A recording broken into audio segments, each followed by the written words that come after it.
morning, everyone, and welcome. Welcome to the regular meeting of the Third Laguna Hills Mutual Board of Directors, a California nonprofit mutual benefit corporation. Today is Tuesday, November 17th, 2020, and it's 9:30 a.m., and we are broadcasting via a virtual meeting.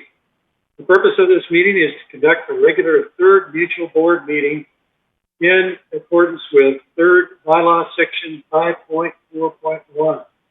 So I'd like to call the meeting to order at this time, and we have a quorum. At this time, Director Dotson will lead us in the Pledge of Allegiance.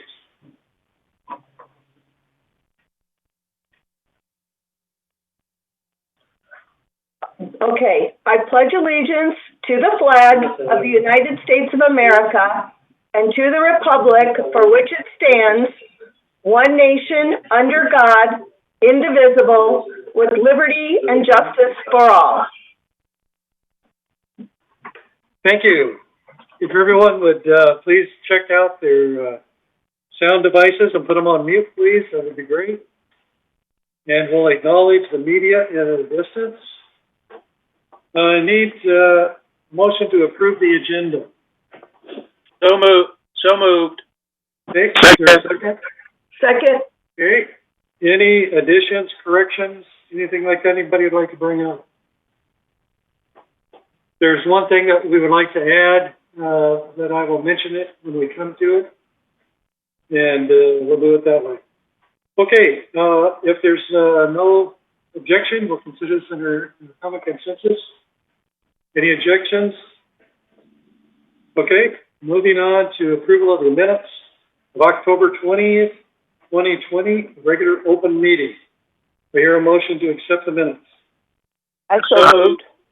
I'll second. Annie moves, I'll second. Any comments, questions? Okay, if there are none, we'll consider this under common consensus. All righty. And we'll move forward to item number 6, report of the chair.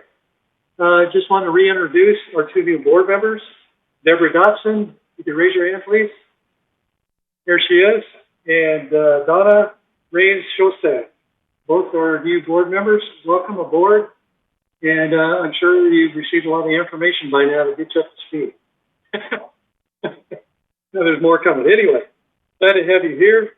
And as I mentioned, this is conduct the business session today for us. That's all the comments I have. We'll go to the open forum.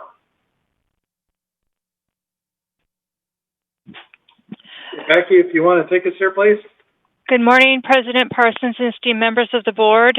We have 4 member comments this morning. We're going to start with our first member comment, and this is from Van Winston, and he did not put a manor number. Do you want me to move forward with this?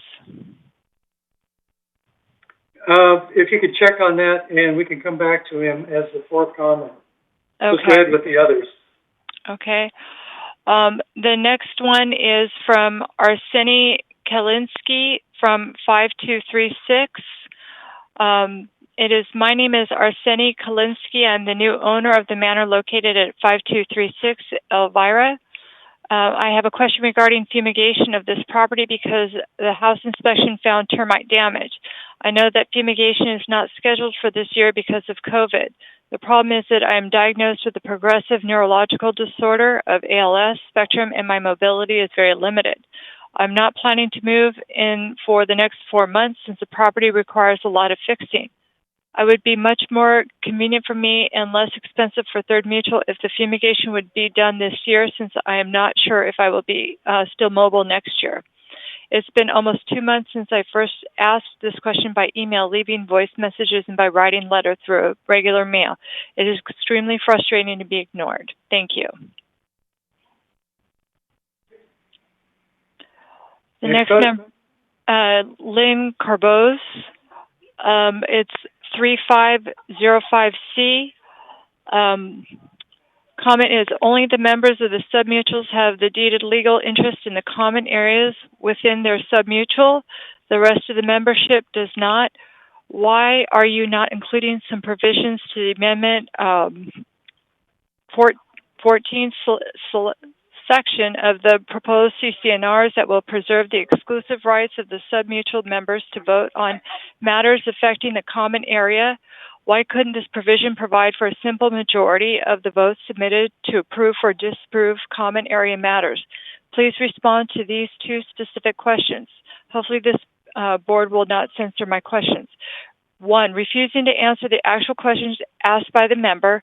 2, refusing to read comments submitting for meetings, especially for the annual meeting, the agendas which from the night before had explicitly provided for member comments. 3, canceling all meetings the week before the end of the voting. We are all very appreciative of the hard work this board has been faced with, and we respect your diligence.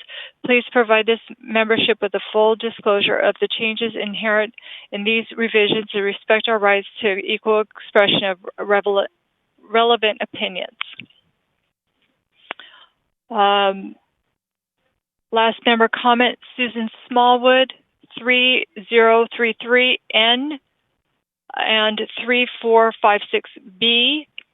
Last month I attended an ECHOS HOA virtual conference and emailed 2 questions during the Ask the Attorney segment, and they were answered as follows.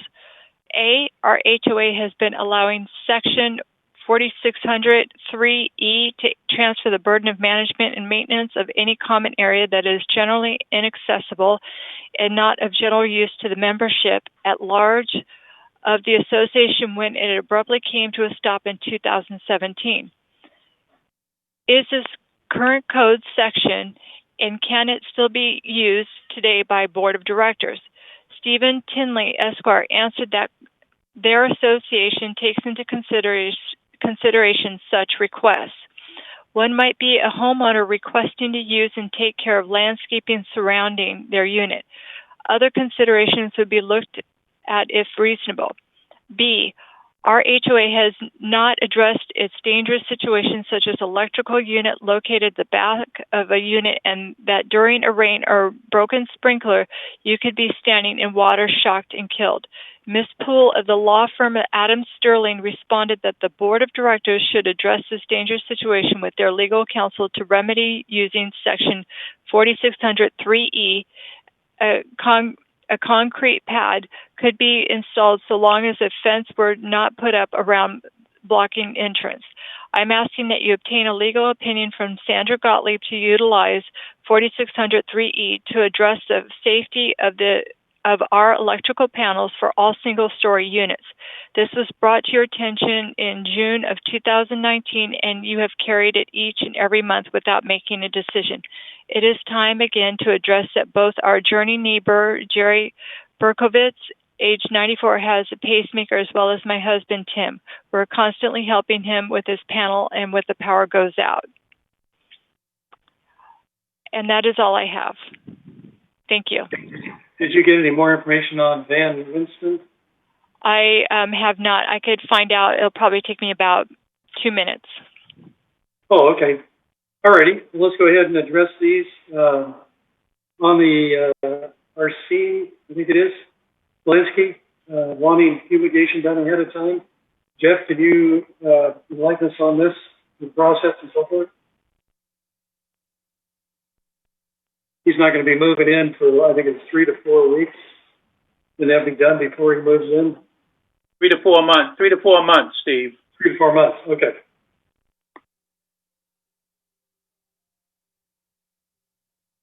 Jeff, you're muted. Got it. Sorry about that. Could you repeat the question one more time, Steve? I apologize for that. Yes. The new owner of 5326 said that in an inspection they noticed termite damage. On the fumigation and he's not going to be moving in for 3 to 4 months. And he has written a letter requesting fumigation be done before he moves in because he has ELS disease and he is becoming immobile. So he wanted to do that before these other things prevail on. So as the person indicated, you know, we continued the fumigation process or discontinued the fumigation process, but I will go back and look specifically as to when we would be able to start up the fumigation process in 2021, whether that would be in the time frame that would be reasonable for this individual. We'll look at the specifics on that, and we'll see if we can accommodate getting that accomplished prior to this person moving in, as he indicated. Alrighty, any other comments from anyone? Okay, moving on to Lynn Carbo, dealing with common area matters. Lynn, we have talked about this at length at our Architectural Standard Review Committee, and we are still looking for some clarification from Sacramento. We do know that there are differences of opinions, legal opinions, on what the new rules are from Sacramento. They need to be defined, and that's working its way through the process at present. So stand by for more news on that. Anybody else have any comments on Lynn's comment? Okay. Susan Smallwood.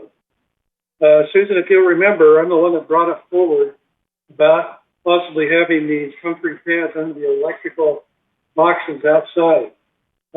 We have looked at it. It's an ongoing thing that we are carrying the NEC committee to continually look at. So far, it is not considered to be a threat per se. We checked with the city. They said that if something happened, city said that under the new provisions, yes, that would need to be taken care of, but the other things that have happened in the past don't warrant this being done. In other words, it's being grandfathered through. So that is still being looked at. I'm not giving up on that. It's still near and dear to me. So that is also being looked at by Sandra, and we'll let you know if anything breaks on that. Any other comments? Okay. Anything that you got back for us, Becky, on Van? I was unable to find the member in the system. Okay. Thank you very much. We'll go ahead and move on then. Okay. We'll do item 9, COO report, please. Good morning, everybody. And to President Parsons, I got your email and your request. So one of the updates that Steve had asked me to comment on was where do we stand with regards to our time frame with manor alterations and inspections as they relate to not only the manor alterations but also the real estate side with regards to that. So let me backpedal one step in saying that with regards to our malware system, all of our data has been recovered, and we are now just taking that data and making sure that we clean it up, scrub it before we put it back into our total operation. We want to make sure that there's no additional malwares or infections out there with regards to viruses. And so that is a work in progress, but we have had made some substantial step forwards with regards to getting that all that data back up, so all of our departments can get back to what I'll call the new normal under our situation. With regards to President Parsons' specific question was with regards to alterations and our inspection process. We are probably right now sitting at 5 to 6 weeks lag time with regards to our application process and issuing permits with regards to alterations. We are focusing on alterations that are critical to people living in their manors, not an alteration that is just for beautification and that style. So we kind of have taken a tack to make sure that we are addressing as quickly as possible any alterations that are impacting how people are living in their manor or need to live in their manor.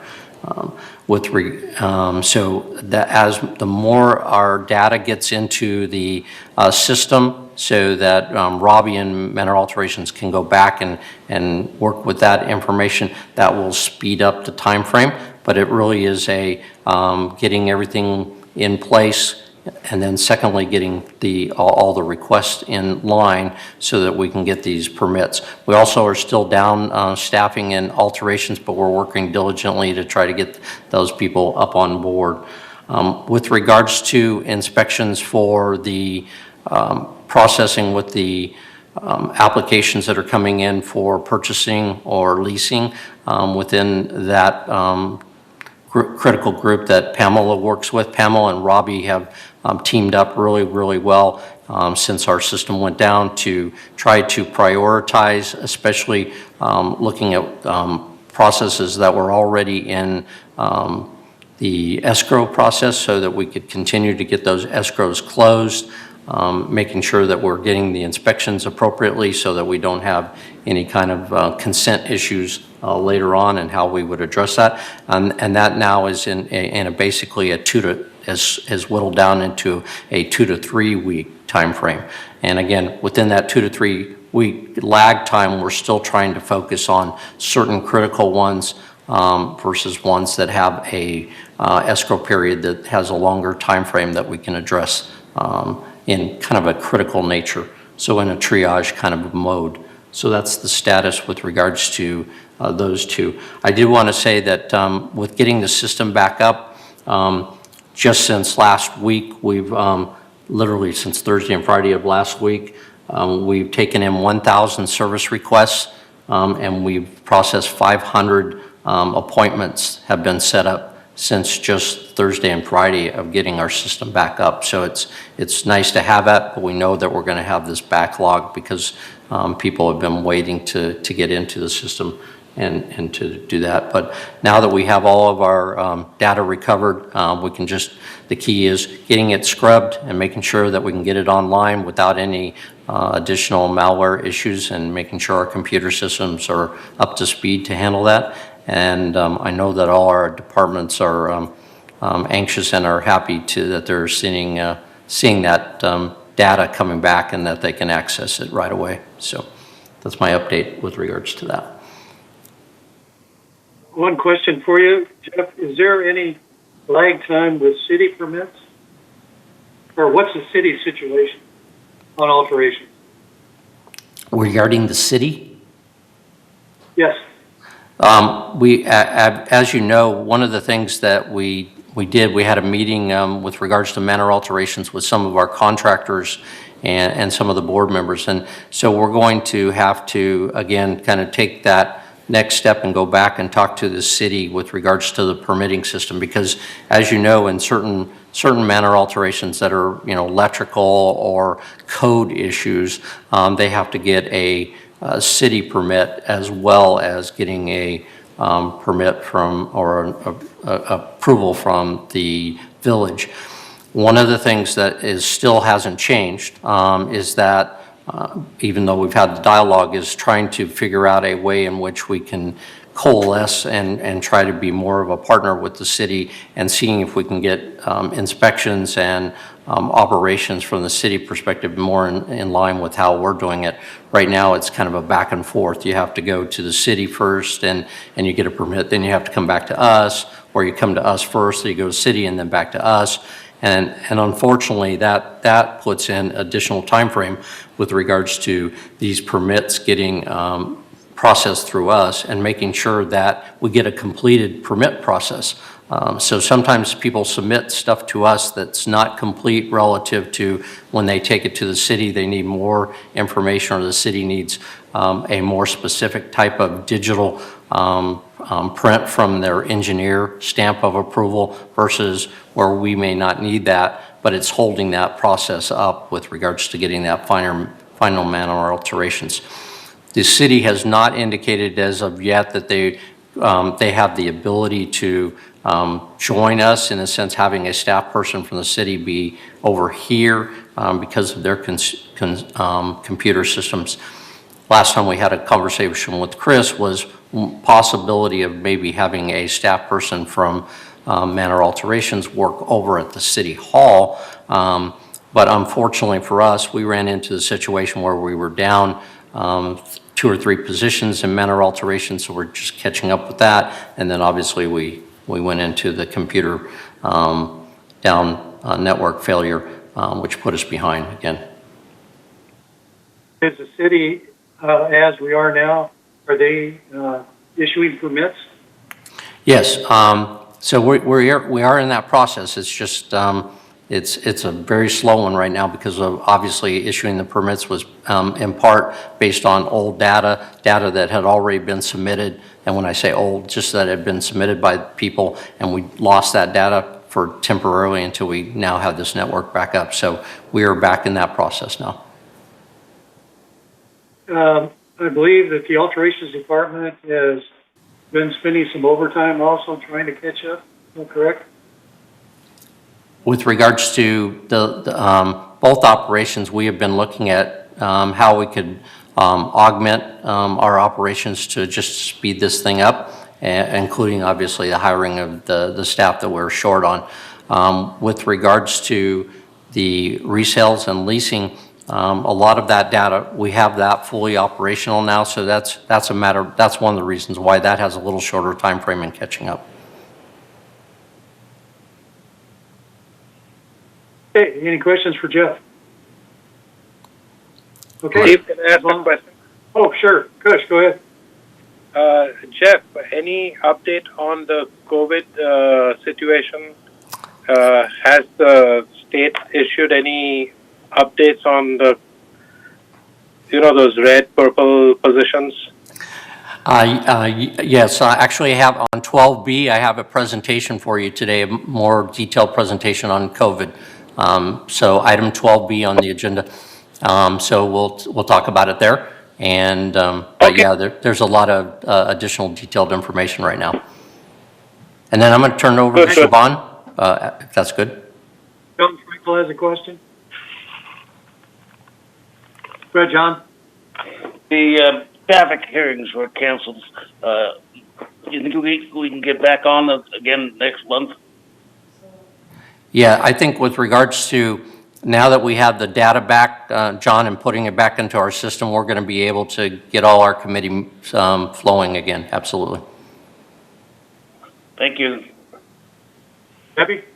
Yeah, I just wanted, since we're on Channel 6, everything is back up and running as far as cable and the networks and everything? Because that apparently was a big issue for a couple days. With regards to our operations side of the, we are up. We are addressing some technical issues with regards to some of our cable, but as far as the cable television, actually wasn't affected directly by the malware, thankfully. So that data was not lost. What I was referring to is more impactful with regards to our day-to-day operations with regards to like manner alterations and such as the resident services and that side of the equation. So with regards to cable, back up, the one thing that we're addressing is an issue with regards to some of the commercials and how they're getting processed through that. And we're working with that today. Okay, because yeah, there was a lot of, you couldn't get a lot of channels over the last few days. There was an outage. I know that Chuck reported an outage to us yesterday, that there was a outage for a few hours over on Sunday, I believe it was. And that may have had an impact on that. So I'll check with Chuck on that and also with Eileen, because they both kind of work on the technical side, and then Eileen does it on the management side. Other questions for Jeff? Okay, we'll go on to Siobhan. Thank you, President Parsons. Honorable President, members of the board, I have a few updates for you this morning, please. First of all, bulky item pickup takes place on Saturday, November 21st. As you'll recall, free bulky item trash collection occurs on the third Saturday of each month. Place your bulky items near your trash enclosure or in the same location you place your trash bins. Items may be set out the night before or no later than 7 a.m. on collection day. Please remember to notify resident services prior to setting out your bulky items, and that number is 949-597-4600. I also want to share holiday hours with our residents. The Thanksgiving holiday is Thursday, November 26th, next Thursday. Closures will include bus services, the Resident Services Call Center, recreation coordinated fitness classes, and the outdoor gym, pools 1 and 2. Modified hours will be observed by pools 4 and 5 and the golf courses, and regular hours will be observed by racket sports, bocce, lawn bowling, and the garden centers. On Friday, November 27th, we will have regular hours for the Resident Services Call Center, golf courses, racket sports, bocce, lawn bowling, and the garden centers. The transportation service will not have bus service, but they are offering Planner Ride to all residents from 8 a.m. to 4 p.m. next Friday. And please call 949-597-4659 to make reservations. Recreation coordinated fitness classes and pools 1 and 2 will be closed next Friday. Modified hours will be observed by the outdoor gym and pools 4 and 5. Information is available on the village website in terms of those modified holiday hours. Our recreation department invites everyone to participate in the holiday golf cart parade, which will occur on December 5th at 2 p.m., beginning in the Clubhouse 1 parking lot. This is a chance for residents to bedeck their golf carts in holiday splendor and participate in a parade through the village to spread holiday cheer. Resident spectators are also encouraged to deck their homes, lawns, windows, and balconies in seasonal spirit. Spectators will be treated to a parade featuring servicemen and women, Santa, and additional entertainment. Golf cart parade participants may register now on ActiveNet or by calling Recreation at 949-597-4273. Also, I want to provide an update this morning on the 2020 census. The good news is that the city of Laguna Woods had a self-response rate of almost 82%. This compares to the 67% national self-response rate and the 69% state self-response rate. These figures include all responses online, by mail, and by telephone. They do not include responses provided to census workers in person, so these face-to-face contacts will increase the city's response rate to over 82%. So again, that's a fantastic turnout rate, participation rate, and we want to thank all of our residents for contributing to that. The Census Bureau is required by statute to provide apportionment counts to the president no later than December 31st. And they're working very diligently to meet this goal. Obviously, there have been some delays with the pandemic, but they are trying to meet this due date of December 31st. And the city advises us that they do not expect to receive local numbers until sometime in 2021. So that concludes my update this morning, and I appreciate your time. Good, good. Jeff, if we could drop back for a second. Something that happened that I thought was pretty important was last week a meeting with the contractors. You want to kind of summarize what happened there? I thought that was a good forum. Be glad to. So one of the things that we've been working on was to have a couple of separate meetings with real estate people and contractors with regards to the impact that they're seeing out there relative to a couple of things. One, our malware situation, but also with the COVID-19 situation and how we could work with both of those groups to have a better understanding not only of our procedures and practices, but have a better understanding of what some of their frustrations are and what can we look at to potentially modify in our operations and potentially modify in the sense of policies by yourselves as the directors of Third. So in that conversation with the contractors, I think a couple of things that were noted to me as a follow-up is that communication to the contractors when policies change. If Third makes a policy or United makes a policy, making sure that all of our contractors out there understand what those policies are, how to navigate our website to make sure that they follow up on that has been a concern and maybe something that just hasn't worked quite as well as it should have. Now, the interesting thing was that a number of the, at the meeting, a number of the contractors who have been in the village for a long time and are some of our bigger and well-established contractors, they talked about that they go to our website and they follow what's going on with the mutuals, and so they have a better understanding. It's, in all reality, it's the smaller, lesser equipped contractors in the sense that are not doing as much all the time here in the village, but they come in and out, where they're not equipped evidently, and or aren't as interested in going and doing their due diligence with regards to saying Third has changed a policy or United has changed a policy.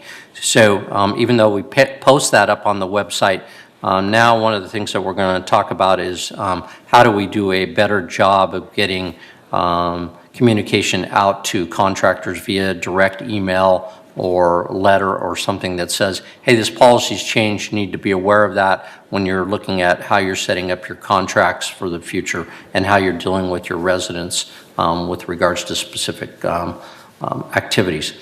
I think that the other one that we talked about a lot, was talked a lot about, was how do we address the issue of a demolition permit versus a permit to move forward with the alterations. Right now, our policy is that you complete that demolition process before you come in with your permit. And I think there's a lot of dialogue and interest is could there be a way in which there could be simultaneous applications to expedite the process. So we're going to take a look at that. One of the challenges there that we face, and we're going to see if we can work on it, is a lot of the demo work that gets done ends up having more activity and more time frames because it is affected by asbestos. And there are asbestos rules and regulations that are promulgated down by the state of California on a yearly basis, if not more often. And those things are constantly changing. And making sure that our contractors understand what they have to do and what are their requirements and what we have to do here at the village with regards to our operations and how it affects our employees and making sure that they're safe and secure in an environment where asbestos is involved. And that's just getting more and more complicated out there. We constantly are in communication and trying to find out where AQMD and all of the state is going with regards to asbestos, because that seems to be one of the biggest areas when we're talking about demo work, that it is taking longer or it's taking more detailed work by our staff in order to facilitate and getting that demolition completed and then moving into the next phase, which is the true manner alterations and redo of the units. So those were the highlights, I think. I know that Robert Munch was there. I know, Steve, you were there. I don't know if you guys want to comment anymore. I very much appreciate all the board members that were able to sit in, because I think it's good to hear from these contractors. And it's, again, I think the important thing is this isn't the only meeting that we're going to have. We're going to continue to have these meetings and continue to have a dialogue with, and see if we can get other contractors involved too, because it's trying to provide a uniform voice out there to our contractors, not just the ones that know us the best, because that's seemingly that's part of some of the delays that we've seen in the past. So I'll turn it back over to you if you guys have any additional comments you want to make. Well, I'll just comment that I think it was a very productive meeting. I think that the contractors were right on point with a number of issues that Robbie Doncost is going to take back and look at. And I think there was a firm agreement that there will be many more of these meetings as we move forward. Okay, thank you. Any questions to Jeff on this topic? Okay, if not, we'll go ahead and move on to item 10. I'd like the board's permission to add something here to 10C. It just came up Friday, and it'll probably be kicking off soon, and this deals with committee appointments. They have put together, or are putting together, a two-person for BMS, United, GRF, and Third, a little task force to study insurance. So we have been asked to participate. We said we would. And our two representatives are Robert and Reza. They've agreed to sit on this committee. So if it's okay with the board, we can include that into our committee appointments. And then we can go back and do the consent calendar as a whole. Is there any objection to this? Okay. Do I hear a motion that we accept the consent calendar? Okay, Annie and Donna seconds it. Okay, any discussion? Okay, if there are no objections, we'll consider this under common consensus. Okay, moving on to unfinished business, and I'll turn it over to Lynn. Please take it from here. Thank you, President Parsons. This resolution was brought to the board last month, and it spells out the third mutual rules for board meetings and has satisfied its 28-day notification for member review and comment to comply with Civil Code 4360. A motion is needed for approval of this resolution. Do I hear a motion? Robert? Debbie seconds. Okay. Thank you. Thank you. We need a vote on that, Steve. Is there any objection, or we'll consider this under common consensus? Okay, hearing none, we'll go ahead. Let's go into item 12A. Lynn, if you take us into that, please. Okay. This recommendation was brought forth by Third Mutual's Architectural and Standards Committee. Staff was directed to review the existing alteration standard 12 regarding exterior wall attachments and to provide recommendations for addressing asbestos and dry rot. The revised standard 12 provides for a more defined scope of work and responsibility of members. Revisions include notification of asbestos testing and monitoring, weight limit specifications of attached objects, 25 pounds per framing stud, the use of silicone for waterproofing, and clarification regarding the member's obligation to remove the alteration for necessary maintenance. I'll make a motion to approve these revisions to Standard 12 exterior wall attachments.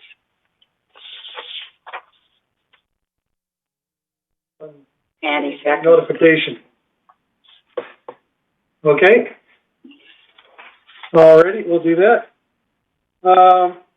Just as a side comment on this, people have been asking for clarification on what they could do on their interior walls, like in their patios and things like that.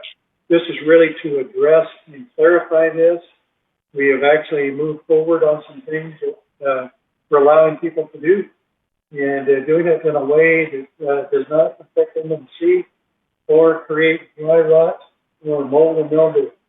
So we hope this will help some people as we move forward.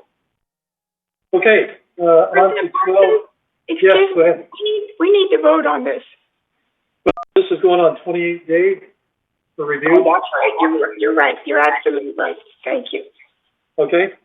We'll go to 12B. And Jeff, you want to talk about this, please? Yes. On item 12B, this is the review of the state and county and guidelines with regards to COVID-19. I have a PowerPoint presentation that I'm going to have up on the screen here in just a second. And there it is. So we're going to walk you through this PowerPoint presentation, and then I have a few other things to introduce to you with regards to some of these numbers. So next page, please.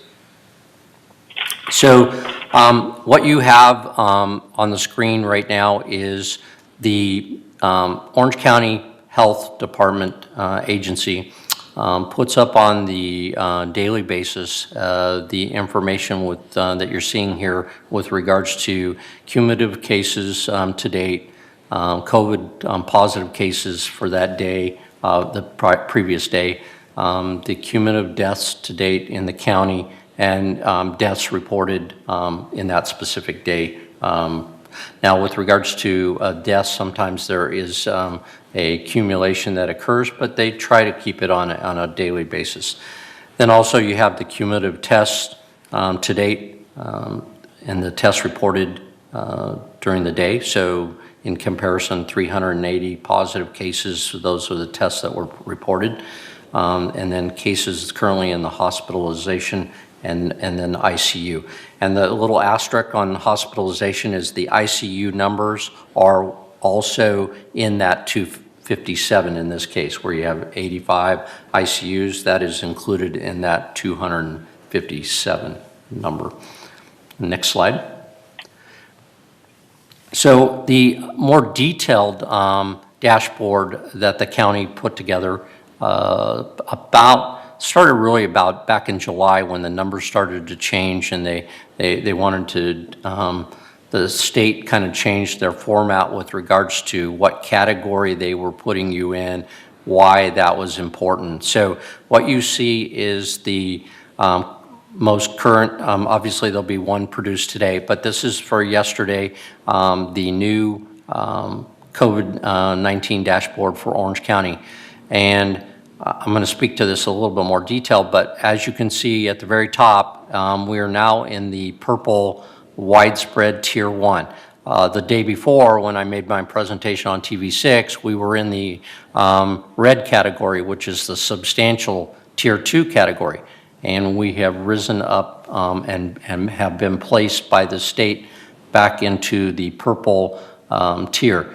The importance of that is that when you go into a more restrictive tier, such as the purple, certain things out there in the private sector are going to be limited or completely not available. For instance, in the purple tier, you cannot no longer have indoor dining. You cannot have indoor gymnasium activities. You can't have indoor classes with regards to dance classes and that type of activity. So as of tonight at midnight, all of Orange County is going to have to curtail those type of activities as of midnight tonight until we can go back into the red tier. Indoor shopping malls get reduced down to 25% where they were originally at 50%. So it is a very strong curtailment of indoor activities with regards to the private sector and where they're at. With the village itself, as you know, we have maintained that the seriousness of this, and we have not opened up our clubhouses because clubhouses were designated differently than just a shop or a gym. And we took the decision and made the decision to take our gym outdoors and make that available, as opposed to trying to open up our indoor gym, which had a lot of complications with regards to staffing and protocols. And in retrospect, I guess we're glad we did that, because we can continue to operate our gym activities outdoors. But if we were indoors, we would had to curtail that as of today. So a couple of the key categories up there, I wanted to just note. The first one there is the adjusted daily cases per 100,000. That is a 7-day average and with a 4-day lag. That is at 10.8%. And then we go across and we have positivity rate of 4.6%. And then the third category, which is that health equity quartile rate of 5.5. And what that is a trying to get a better understanding of where your most significant areas, census areas or zip code areas are with regards to that positivity rate. So as an average, we're at 4.6, that 7-day average, but there are areas that are showing a higher positivity rate, and those areas are required to lower that 5.5 down to below 5.2. In other words, they're trying to catch up with that positivity rate in order to go into a lower tier. And so that number has stayed up there, and that is based on the information that I've derived. Is there are a number of zip codes in the more heavily dense populated areas of Orange County that continue to see positivity rates that are in the 6% to 8% range, and they need to now, the state's basically saying, hey, county, you need to look at your whole county. You just can't look at certain areas that are doing really well and areas that are bad. You got to work together in order to get to a different a level with regards to whether you're in widespread, substantial, or moderate. One of the things that I wanted to mention with regards to those lines up there and those categories is went back and took a look at where we're going. And as you know, at a statewide level, we're seeing increases in COVID-19. Of course, at a national level, we're seeing numbers jump dramatically. And of course, the concern is we're heading right into the holiday seasons. We have Thanksgiving coming up. We have the holiday seasons in December where families want to get together. People are traveling. And that is a real concern with regards to the spread of COVID-19 because there are more interactions of people like that. And even if they're doing pretty good with their protocol, it just ups the average and potential of having COVID-19 continue to spread. With that note, I wanted to reference that I went back and looked at, and we've been keeping these charts in my office, but I went back to a month ago in October 22nd, just a little under a month ago. And if you look at those categories, our daily case rate's now at 10.8. On October 22nd, we were at 4.6 cases per 100,000. So we have more than doubled the amount of cases per 100,000 people in just the last month. In the positivity rate, we were at 3.2% positivity rate, which would have, if we would have been able to maintain that, we would have been headed into the moderate level. And so we were actually very optimistic at that point in time that we were moving towards the moderate level. However, what we've seen is this pretty substantial spike in numbers that have impacted us. Relative to Laguna Woods, and when I say Laguna Woods, I want to make sure everybody hears this. This is the city of Laguna Woods. Statistically, they don't just keep the village. So, you know, we're more than 90% of the community, though. So back in 1022, our cases in Laguna Woods were at 70, and we had 8 deaths. We're now up to 88, 89 cases as last reported. So, and we have 9 deaths now. So we, again, here, even in Laguna Woods, if you look at that as a percentage increase, is a pretty sharp increase in numbers. Small in numbers total, which I think is a credit to our residents and how well they have social distance and wear their mask and have done a really good job on that. So I did want to mention that. The other thing I wanted to mention, and it is, if you go on this website, you can kind of click down and it shows you a lot of different stats. One of the things that we've always talked about here is, you know, the village is a made up of residents here that are by nature and by just statistics more at risk. We're a 55 and over community. Went back and looked at the new stats for, unfortunately, in the death rate in Orange County, 88% of the people who unfortunately have passed away because of COVID-19 in Orange County, 88% of those people are 55 and over. And what the stats are showing is that there is a increase in numbers by people in the younger categories, but they're either asymptomatic or they're getting very much benign or lower symptoms. But the problem is if they're in contact or become in contact with people in that senior category and they get sick, unfortunately, the death rate is so much more for those individuals that that's why it's so important relative to our village that we make sure that people have an understanding of the importance of social distancing and wearing masks. and not having gatherings as a way as be preventative with regards to the activities that we do. Next slide, please. So the last numbers that I wanted to mention with regards to slides is the current hospital patients, 257, which was mentioned earlier, and the 85 AC in the intensive care numbers. That again is a pretty big jump. Going back just a couple weeks ago, we were at less than 200 hospitalizations, and the ICU numbers were at 72. And that number, again, going back, if you go back even further, back to the time where I mentioned in 1022, the hospitalization rate was 168 and the ICU was 56. So we're seeing, again, that more critical.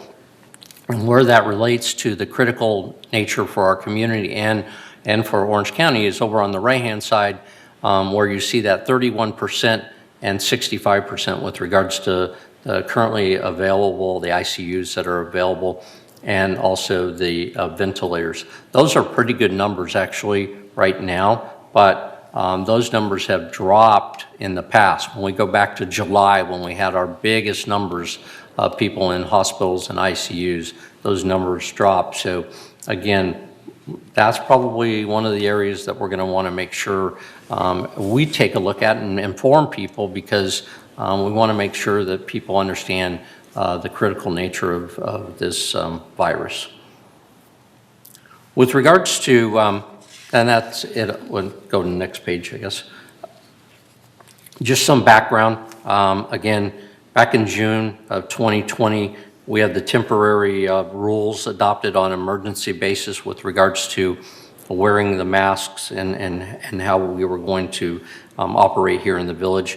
In July, the modified temporary rules were adopted on, and some of those were just tweaked with regards to how we were going to enforce and how we were going to lay those out. And then in August 2020, the resolution pertaining to the adoption of the modified temporary COVID-19 rules were ratified. So we were working through June and July, which was really the spike in the numbers. If you go back, you saw hospitalizations in the 500 and ICUs well over 100.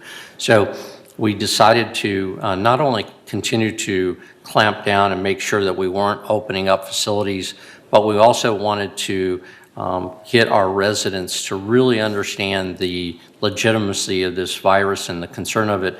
And so all of the boards got together and said, hey, let's put together some emergency rules and regulations with regards to enforce that. So those went into place, and they included wearing masks when you were outside and basically in any condition outside. It was a process in which we put together a warning system and then a fining system if people weren't wearing their mask, and then that would facilitate potentially a fine if it went that far, or at least at minimum a notification from our security that you need to be wearing a mask. In October 26th, that modified temporary rule expired. It was a 3-month rule. That's because it's an emergency in nature.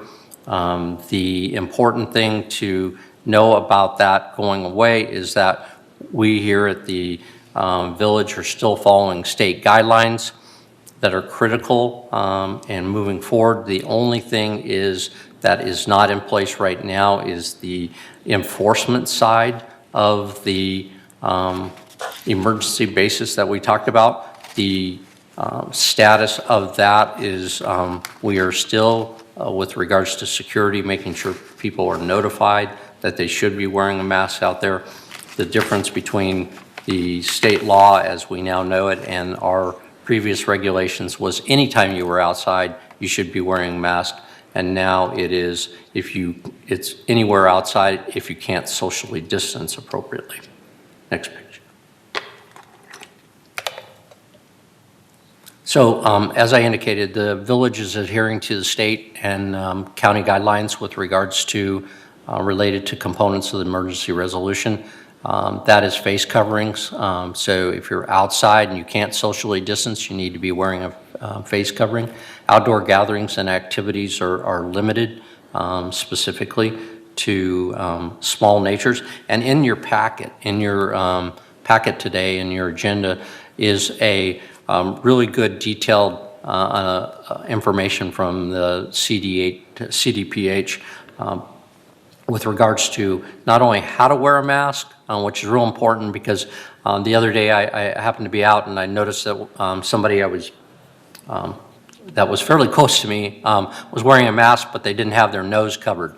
And that maybe is a common error, but it's real important to understand that people that if you're wearing a mask, that you have it with you all the time, and because you never know when you're going to run into people. You may be out for a walk and you think you're socially distanced and it's fine, but you may run into people. So have a mask with you and make sure that you're covering both your mouth and your nose is critical.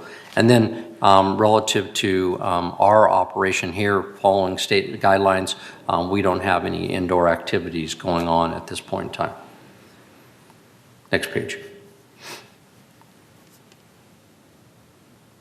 Again, kind of reiterating what I just said, but here's some of the guidelines with regards to covering your, having your face coverings in any indoor public space. It's required when waiting in lines at any activity, outdoor or indoor, when getting health care, going into health care, waiting for health care outside. Public transportation, that includes our operation here at the village with regards to transportation. If you're using it, then wear a mask. At work, when you're near others, our operation here is if you are here, then you're wearing a mask. If you have an office setting where you can isolate, then you can take your mask off. But if you're walking down the halls or if you're communicating with anybody, then we're requiring that you wear a mask. And then obviously the one change that we did was outdoors. If 6 foot distancing from others is not possible, you're required to wear a mask. That's consistent with where we were.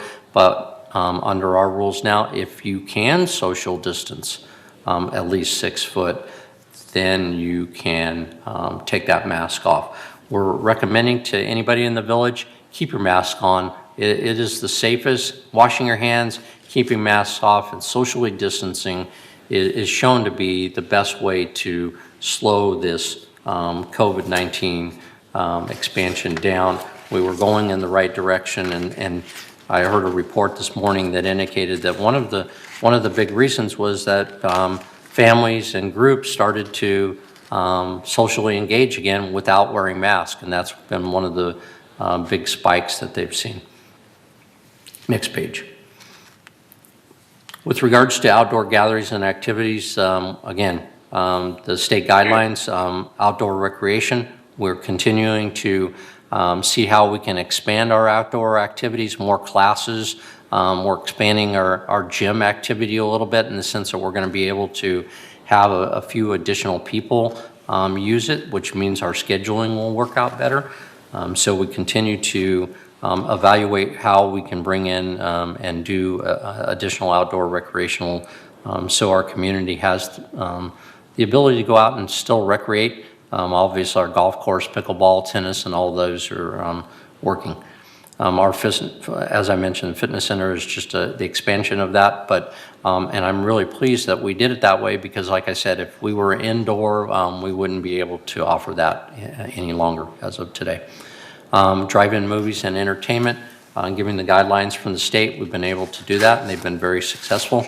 I do want to comment on that on one, though, to our community, and this is a request. These are real great activities that our recreation department is putting on.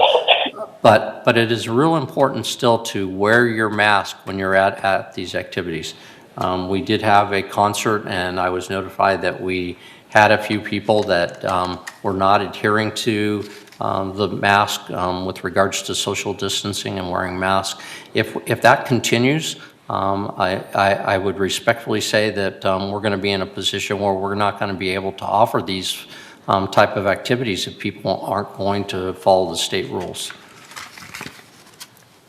Next, outdoor gatherings and activities. Just following up on that, only counties that are in the moderate and minimal risk are permitted to hold outdoor gatherings. These are where people are just congregating together, or if you had an outdoor concert where people weren't in a cars like we did with our drive-in situation. This obviously, as you can guess, this is the moderate minimal, was where we were maybe headed, but we were still in the red tier, so we couldn't do it. Now that we're in the purple, I can tell you that there's no way that you're going to see these type of gatherings that in the village or out there in Orange County for a while until we get these numbers down. And they would be just to let, again, to the residents out there, if groups are gathering beyond what's allowed under state law, then again, they're violating state law and the county health orders. And underneath there is the audience members, other non-performers must wear masks. Again, the household requirements. Performers not wearing face coverings must be at least 6 feet apart, and do not attend gatherings if sick, obviously, or high-risk groups. Frequently washing your hands and using hand sanitizers is critical. But that one below that, again, we're a high-risk group here in the village. So there is a lot of recommendations, not mandates, but recommendations that people that are in the high-risk category be very careful and very cautious with regards to engaging in any activity, whether it's outdoor, and especially if you're doing indoor activities allowed by the state law, such as going to restaurants that now, unfortunately, because we're going into the purple tier, won't be allowed indoors, but when they were allowed under the red or anything better than that, limited space and indoor activities are very, very, you need to be cautious because this is where the spread seems to be the most egregious in the COVID-19 area. Outdoor activities will continue to do that because at least we can modify the spacing and we can address the fact that we have good outdoor weather here in Southern California. The challenge is going to be further into the winter when we get into the rainy season where we won't be able to have some of these outdoor activities. So that will be our struggle at that point in time. But I will keep you updated on a monthly basis, and I appreciate the opportunity to give you a little bit more detail as we are. And I'll be glad to answer any questions of the board if they'd like. Does anybody have any questions for Jeff on this? Yeah, this is Reza. I have a couple of questions. If, Go ahead. Debbie raising her hand. Let Debbie start. Well, go ahead, Reza. Maybe you're going to say what I'm going to say. Well, I have two questions. Number one is, do we have any guideline or advisory the statement for Thanksgiving and the Christmas family gathering within the village? Is there any of that available, or there is none? That's the question.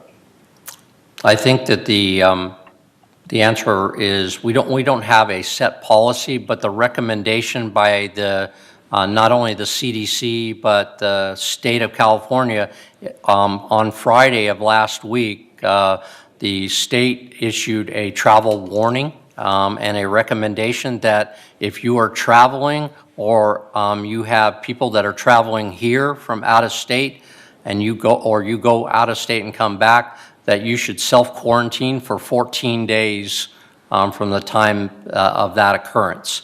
And that is a recommendation by the state health department as of Friday. It is not, by the way, I don't want to say it is mandatory, it's a should statement. But again, they're trying to limit the spread. They're basically saying, keep your gatherings, your family gatherings to 1 or 2 families.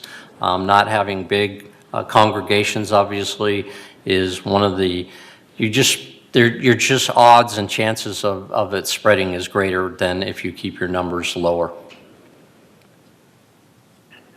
Okay, my second question is about the vaccine. We know that the vaccine on the horizon, and our community is designated as at-risk community. Are we engaged with the Department of Health within the state of California to discuss the priority for residents when the vaccine is available, which is pretty soon? Are we doing anything on that regard? Thank you. It's a very good question, Reza. We have kind of have our talking points ready to communicate with both our congresswoman and our state representatives with regards to that issue. Because I think as that political pressure of how this is going to get disseminated gets out there, we need to let our elected leaders know that we are just that, we're that critical group here, and that if there is a priority setting, that we be acknowledged and recognized that we're in that high priority category, and see if that could facilitate getting implementation here at the village faster.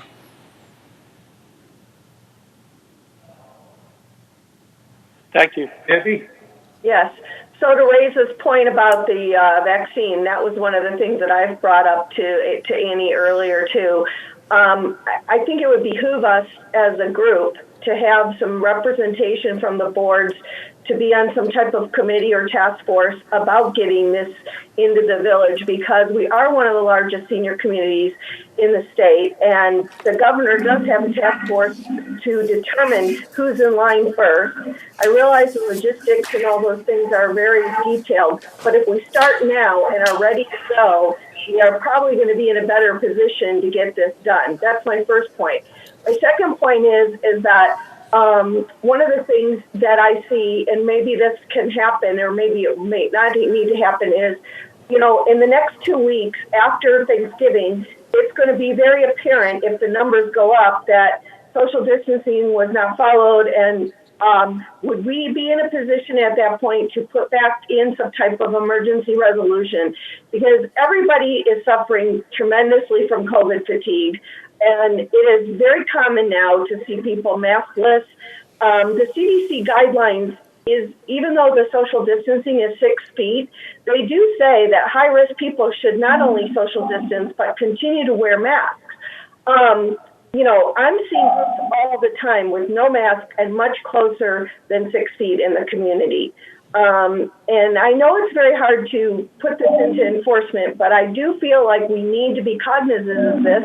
We've worked so hard for so many months. It would be a shame to have our guard down now, and especially when the numbers are going up so dramatically all over the country. So I would hope that we keep our eye on this and be ready to take some immediate action if we see a real big uptick. Because we've already seen an uptick since the emergency resolution went away. You said that was October 26th. You gave us numbers from October 22nd till now, and those are significantly higher. So there obviously could be some correlation there. So those are just statements that I have, and I'm more than willing to do my part and help in any way that I can to see that we get if we are able to get on the list to get the vaccine sooner, that would be awesome. And that's it. Can I make a comment on what Debbie said? Reza? Okay, I was going to ask, but I thought that might not be very relevant. I don't think we have statistics for the village itself to make some determination of the cases up and down. We go with the city of Laguna Woods, which is kind of different population, although we are 85% of that community, but I don't know if the majority within the 15% or within the village. If we had our internal statistics for the village, we could make some decision of should we have more, restriction or do more in order to prevent it. But unfortunately, we have to go with the city of Laguna Woods, which we don't know what the spreads are. The spread might not be within the village, might be within the outside community. But is there any way that we can keep our own statistics, or do we have one? I don't think we, relative to the specifics, we don't have a specific information that you're referencing to. Again, we use what the county provides us, which is coming off the city information that they relate back to cities within the county.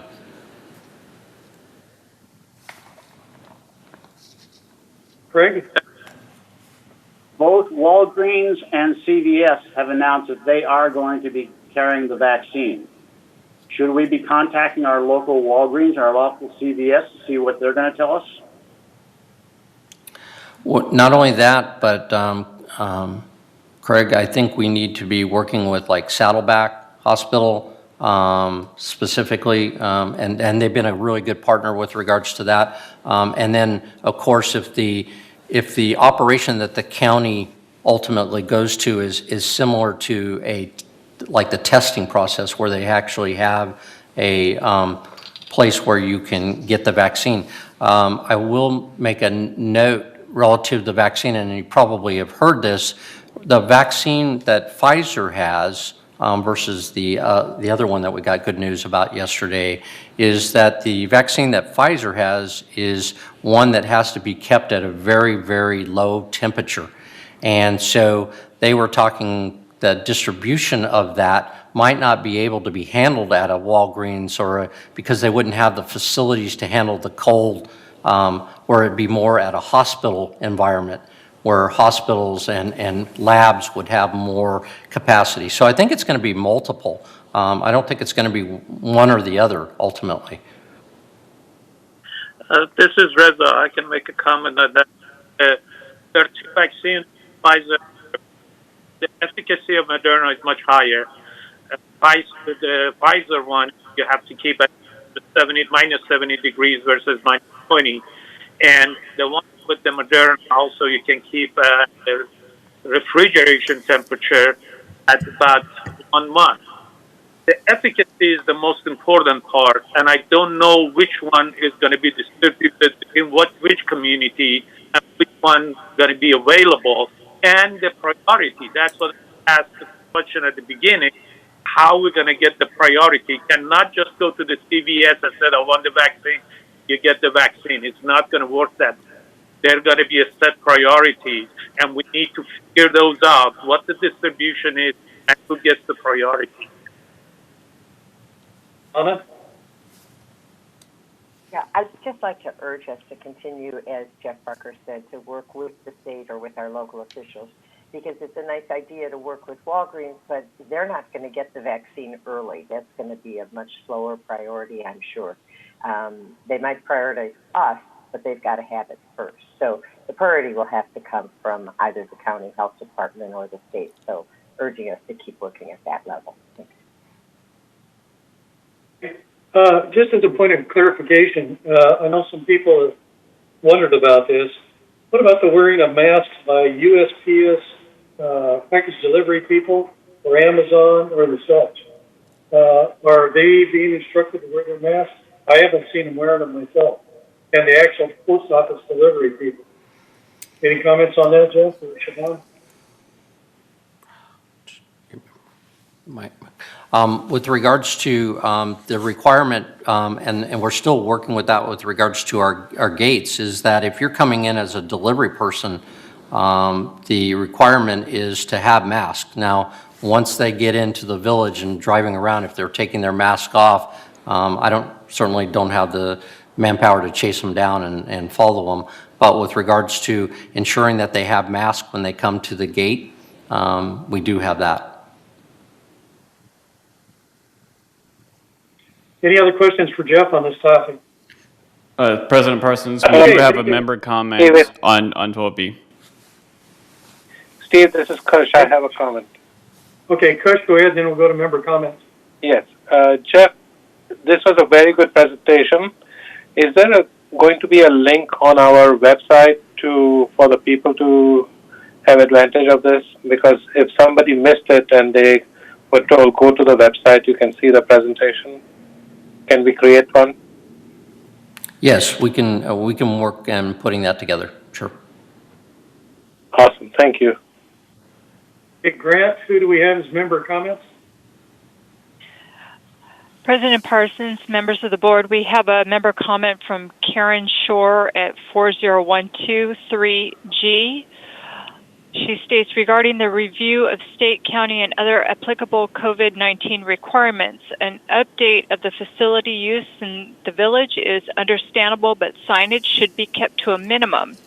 Rules arbitrarily imposed on behavior by residents is unnecessary and unwarranted, and no more threats of fines for behaviors by residents. I would recommend the appropriate use of knowledgeable ad hoc committees to assist board members' decisions that there address public health concerns in the future instead of relying on the limitations and emotions of the board alone.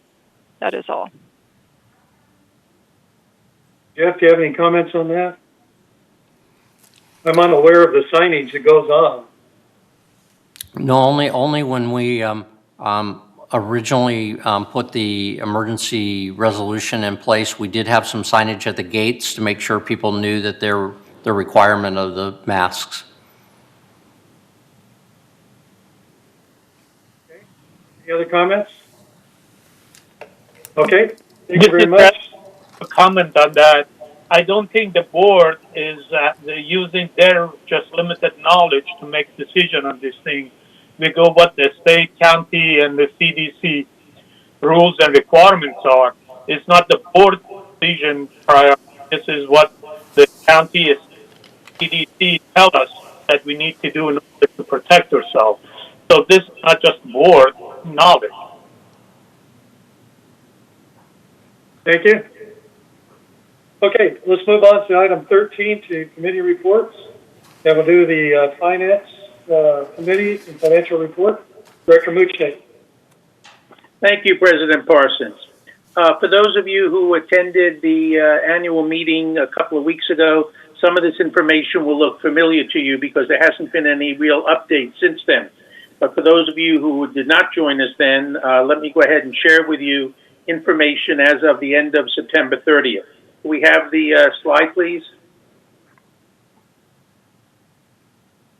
Next slide. All righty. This slide provides you with an overview of how income increased month over month for the 3 months ending September 30th.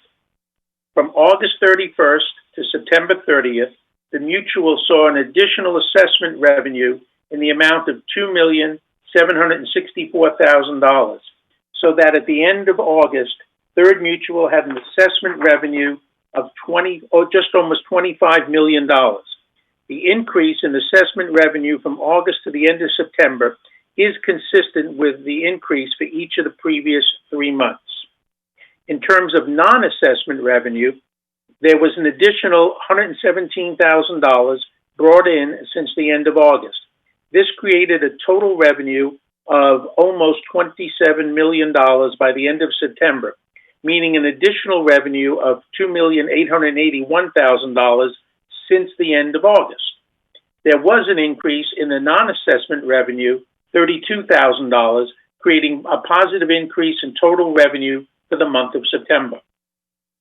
Expenses increased during this time period by an additional almost $3 million, leaving Third Mutual with a net revenue of $4 million, which is an increase of approximately $42,000 in net revenue for the past 30 days.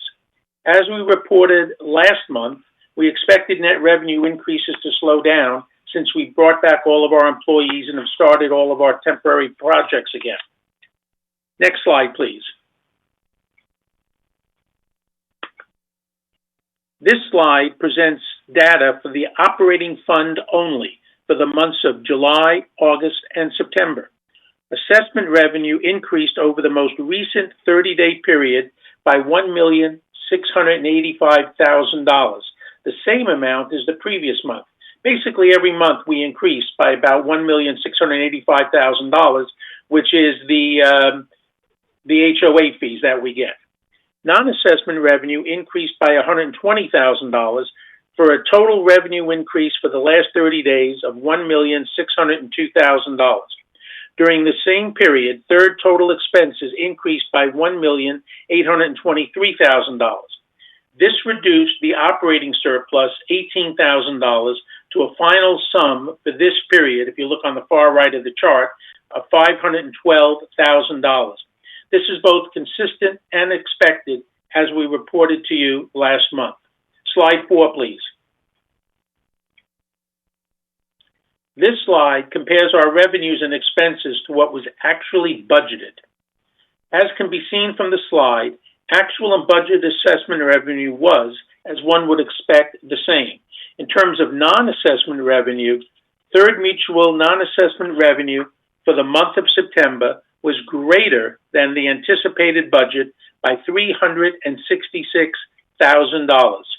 Expenses for the month of September were less than budgeted, leaving a variance of actual revenue minus expenses versus what was budgeted of a plus $6,149,000. That's on the far right side of this chart. Again, don't think of this positive variance as one that the mutual can maintain. Now that we're back again, as we've said numerous times, in full force, this number we expect to decline for the rest of the year. Next slide, please. This slide provides you with a picture of select budget items and the current variance associated with each for the end of September. You also have the opportunity to see how each of these variances compares to the variance for each category at the end of both July and August. The green bar represents the variance at the end of July, while the gold bar represents the dollar amount for the variance for each category at the end of August, and the top bar, the kind of brownish gold, represents the reporting period for September. As you can see, looking only at the top bars in each of these categories, Third has a favorable variance for each of the categories from outside service, employee compensation, unrealized gains on AFS, materials and supplies, and utilities and telephone, all for the period ending September 30th. The last two categories have an unfavorable variance. In the case of insurance, the unfavorable variance is a result of the higher than expected premiums to the tune at this point of $410,000. This will also continue to increase for the end of the year. The second unfavorable variance is $147,000 for fees and charges. The good news in this category is that previous month you can see it was $157,000, and for July it was $164,000. So slowly we are chipping away at this unfavorable variance of fees and charges. And as we hold more hearings, this category should decrease. Next slide, please. This slide depicts two pie charts. The one on the left for August 31st, while the one on the right is for total non-assessment revenue for the period ending the 30th of September. Third had additional total non-assessment income of $116,888 month over month. Most of the different categories in the two pie charts stayed fairly similar in terms of the percent of revenue they generated, with the exception of the unrealized gains on AFS, which dropped 4% month over month. Next slide. Again, this slide depicts two pie charts for comparison purposes. Month over month, Third had additional expenses of $2,838,000. The percentage of expenses for these categories, as you can see, outside services was 23% in August. September, it was also 23%. Utilities, telephone, 18. As you can see, as you go down the list, that they pretty much stayed the same in terms of the percentage that they represent of total expenses month over month. Next slide. This slide, I think, is a relatively important slide and one that we need to understand. Third Mutual, if you look down in the bottom right-hand corner, Third Mutual had almost $32,401,000 for reserves and contingencies. This represents an increase in this category of approximately $71,000 for the past month.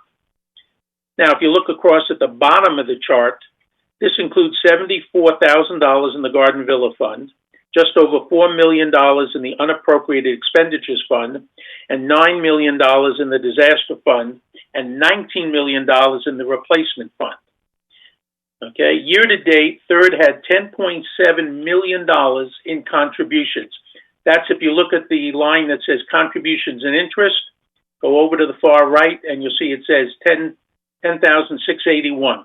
Okay, so we had almost $10.7 million in contributions and interest added to these funds, while we had $7 million in expenditures for a net increase year to date of just over $3.6 million. Next slide, please. This slide compares the different fund balances for the past 5 years, which have averaged $28.6 million. Please note that Third has been committed to supporting the goals of the reserve requirements, while at the same time trying to balance the need for unexpected events. And the last slide. This slide provides you with a picture of the resale situation for Third for the past 5 years. Year to date, we are down 60 resales for the same time last year and 64 from the time the year before. The average resale price for this year, if you look up in the top right-hand corner, including September, is $426,626, up an average of $15,445 over the average of the resale price for last year. And that concludes the Treasurer's report. The next meeting of the Finance Committee is December 1st at 1:30. Thank you. Okay, thank you, Robert. Any questions for Robert? Okay, if not, we'll go on to 13B, report of Architecture Controls and Standards Committee. As you know, we were hit by malware, and the system is still not totally totally running. We have, because of the situation, we have chosen to cancel the meeting on November 23rd, and instead we are moving ahead with December 28th at 9:30 a.m. So that will be our next meeting. Okay, on to report of Communications Committee. Welcome, Derek. Thank you, President Parsons. The Third Communications Committee did not meet at all this year. However, we are planning to have our first meeting the early part of 2021, and that meeting is to be announced. Thank you. Okay, thank you. On to report of Maintenance Construction, Rick Kamutsa.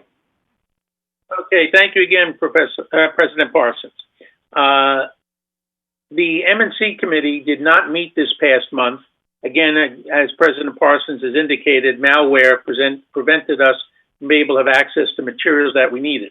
However, I do have for you some information I would like to share related to different projects as it's involved in the project log for the month of November. I want to highlight certain ones. I want to explain to you what the project is and which buildings are being addressed by those projects. And next month, I'll do the same thing with a number of other projects, try to keep you informed. For example, building structures. This is an ongoing project to repair or replace building structural components that are not performing as designed. 411B, construction is in progress and scheduled to be completed in December. 410H, structural repair plans are expected next month. And 3299B, we're expecting a structural evaluation report for the column and footing. Another program we have is the dry rot program. This program is designed to implement a systematic approach to eradicating wood rot throughout Third Mutual. Scheduling is in progress for repairs at the following buildings: 2401, 2402, 2404, 2405, 2355, 2397, and 2393. For building 2400, construction is in progress and is scheduled to be completed by the end of November. We have already completed, in terms of the dry rot program, buildings 2386, 2387, 88, 2353, 2354, and 2399. Another program we have is the foundation program. This program is designed to replace foundations that are showing signs of distress or impending failure. 3358P, the garage wall footing construction bids are due this month. For 2387B and 2397B, the concrete spalling, structural repair documents are pending. Concrete spalling is when pieces of the concrete are chipping away or falling away. Electrical systems, funds allocated to repair or replace electric equipment failures as needed. Grounding in the Garden Villa electrical panels are not up to code, and we need to improve them for safety reasons. Staff has currently completed this year grounding improvements to 52 of the Garden Villas. Garden Villa lobby renovations. 9 Garden Villa lobbies were scheduled for renovation in 2020. They should be completed by the end of the month. Asphalt paving, I've got 1 or 2 more. Asphalt paving program dedicated to preserving the integrity of cul-de-sac street paving. Cul-de-sacs 216 and 306 and streets Rayo del Sol and Vista del Mondo were completed in September. And last, but also probably one of the most important, is the epoxy line remediation. This program's objective is to install seamless liners within the existing waste pipes to mitigate future root intrusion, as well as to resolve and prevent future backup problems related to compromised pipes. The program addresses interior as well as exterior waste lines. The primary focus now is on the 3-story buildings. Other buildings with a high risk for stoppage will also be evaluated. It takes approximately 8 weeks to complete the waistline remediation in a Garden Villa building. There are 1,405 buildings in Third Mutual, so we have a lot of work ahead of us to complete. We're currently finishing up building 2391, and the next building that'll be done this year will be building 3244, which is scheduled to start at the end of the month. And that's just an update on some of the kinds of projects that we're engaged in here in Third Mutual on behalf of you, the members. Thank you. Thank you, Robert. Any questions for M&C? Okay, on to report of Parking and Task Golf Cart Task Force in Parking. We have not had any meetings this year. We've had to use the money that was targeted in for that for insurance purposes, and we'll be gearing back up at least to do plans for different areas throughout Third, starting in January. So our next meeting is January 6th, the time to be announced still.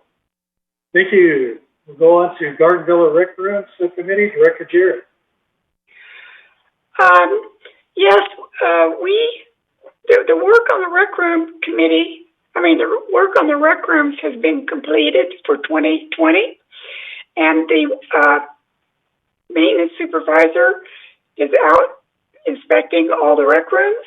So by mid-February, we'll have all the plans made for 2021, and he'll even have a budget ready for 2022 at that particular time, because we only meet 3 times a year. So February coming up, and we'll name the date. Thank you. And if you would, go ahead and cover Landscape Committee. Okay, the landscape, the next meeting will be December the 3rd, Thursday morning at 9:30 a.m. We're looking forward to having this meeting because we had to cancel the last 2 meetings. We're looking forward also to hearing from some of the residents about their complaints. So we need to have some resident comments, member comments. So that'll be, like I say, December the 3rd, 9:30 a.m. It'll be a virtual meeting. The Water Subcommittee. I don't have anything to report at this time. Our next meeting with the new committee member will be in January, will be announced later. Thank you. Resident Policy and Compliance Committee, Director Jarrett.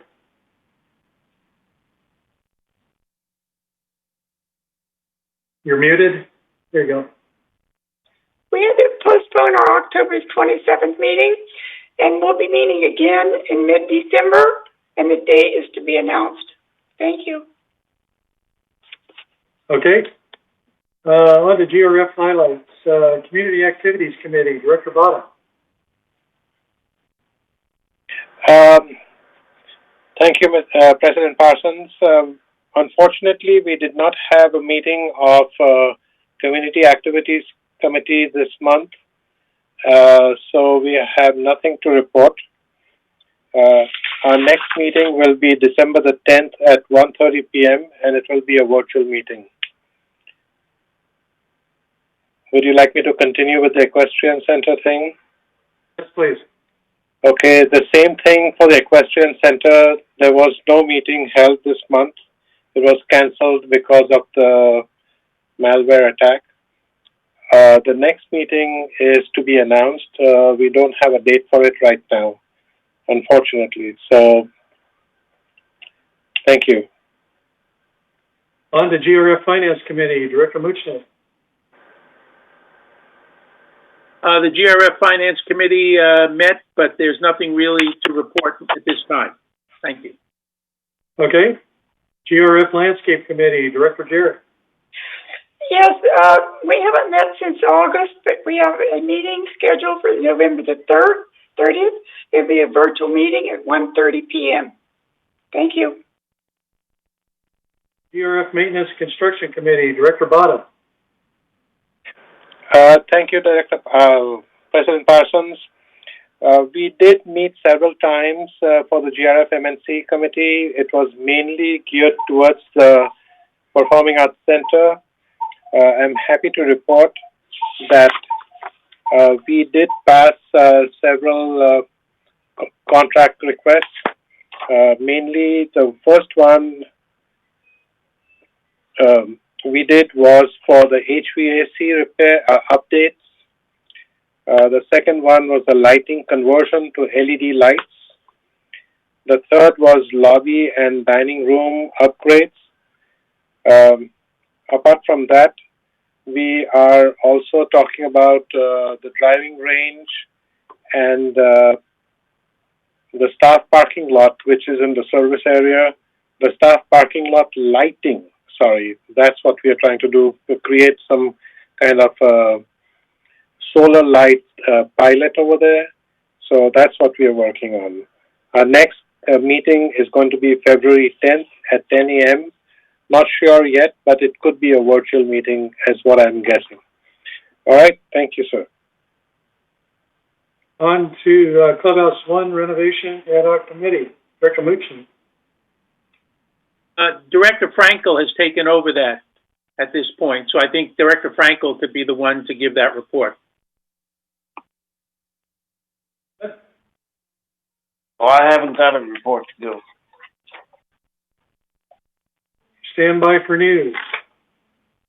Okay, Media and Communications Committee, Director McCleary.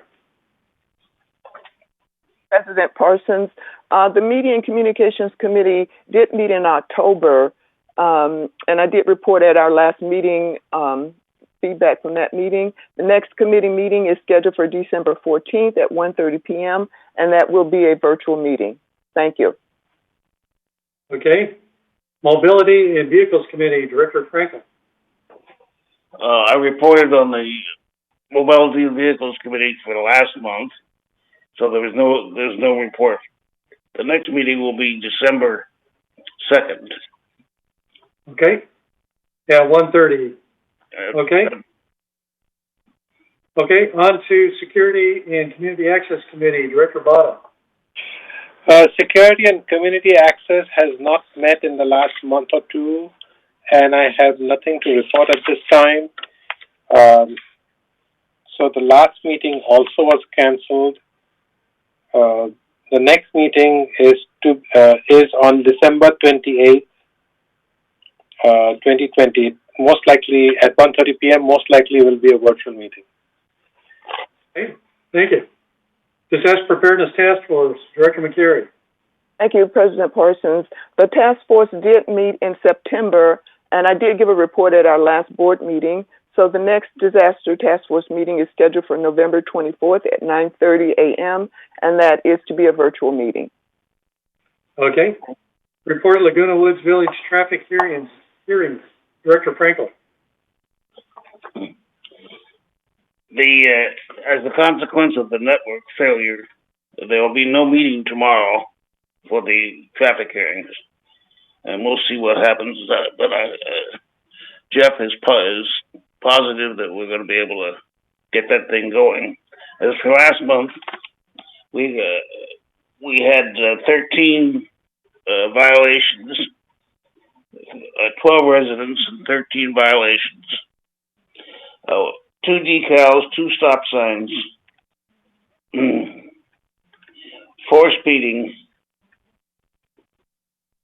2 parking, and 4 charging, unauthorized charging, and 1 abandoned vehicle. And that completes my report. Thank you very much. Anything we've missed on this, community reports? Director Muchnick.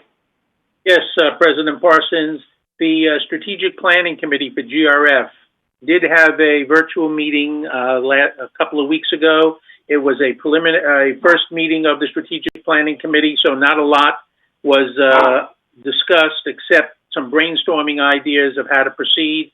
And John Pearlstone is chairing that committee, and we expect to have additional meetings over the next few months. Any other things or items we might have missed? Okay, on to item 15, future agenda items. There'll be several things coming out next year on marketing report. We also want to get our resident suggestion program going. We will keep alterations review because we need to stay on top of what's happening there. Property and casualty insurance is going to be ongoing most of next year, I think. Are there any other topics we need to add? Future agenda. Okay, hearing none, we'll go around for director comments. And Kush, you want to start us off? Sure, but I don't have any further comments. Thank you, sir. Greg? I have no comments either. Thank you.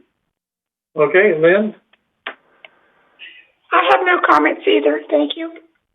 Okay, John Frankel? No comments, thank you. Any last minute comments? Who did you call? You. Oh, I'm sorry. I didn't hear you. I just, my comments are, I hope everyone have a safe and happy Thanksgiving, and hope everyone continues to be safe and be well. Thank you. Debbie? No comments other than what I've already made. Thanks. Have a good holiday, everyone. Stay safe. I echo Annie's comments. Thank you. Donna? No extra comments, just everybody stay safe. Okay, Ralph? No comment, thank you. Reza? I forwarded an email I received during the meeting to President Parson and several others for comment you can make to the members. And I wish everyone happy holidays and get together after holidays, I guess. Thank you. Wei Ming? Any comments? No comment, thank you. Okay, Rosemarie? We sent you a copy of the CEO evaluation, and it's due by the 30th, Steve. So it's just a reminder. Okay. And we have other stuff that we'll go over at closed session. Okay. Good, thank you. Raquel? Echo Annie's comments and thank Jeff for his detailed report today. Jeff, any last minute comments?